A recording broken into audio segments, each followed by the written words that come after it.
Viewers, Telangana వంకాయ కారం చేసే విధానం. ఇట్లా వంకాయలు మొత్తం నాలుగు మూలలు కోసేసి ఇట్లా పెట్టుకున్న తర్వాత ఈ వంకాయ కారం ఎట్లా చేసుకోవాలో మీకు చూపిస్తాను నేను ఇప్పుడు. ఫస్ట్ ఈ వంకాయ కారంలో కొంచెం కారం తీసుకొని దీంట్లో ఏమేమి కలిపినంటే కారము, అల్లము, ధనియాల పొడి, జీలకర్ర పొడి, కొంచెం పసుపు, కొంచెం నూనె వేసి దీన్ని కారం మిశ్రమాన్ని తయారు చేసినాం మనం. ఫస్ట్ గుత్తొంకాయలు తీసుకోవాలి, మంచిగా ఫ్రెష్గా కడిగి దాన్ని 4 మూలలు కోసుకోవాలి.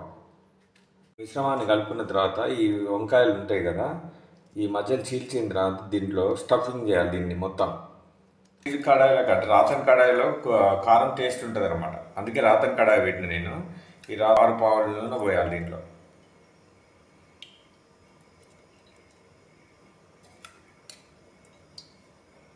ఆవాలు, జీలకర్ర, శనగపప్పు అన్నీ కలిపేసి వేసేయాలి. దీంట్లో ముక్కలు చేసేసి ఎండుమిరపకాయలు కూడా వేసేయాలి.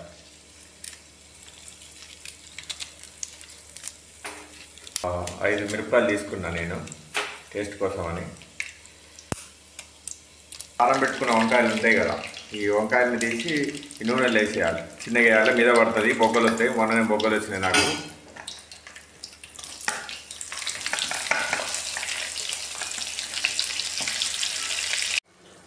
ఇలా మసాలా కారాన్ని 15 నిమిషాలు మగ్గిన తర్వాత గరిటెతోటి చాలా నిదానంగా కలుపుకోవాలి. మనం ఇలా చివరిగా రెడీ అయిన మసాలా కారాన్ని ఒక చిన్న బౌల్లో తీసుకొని సపరేట్ చేసుకోవాలి.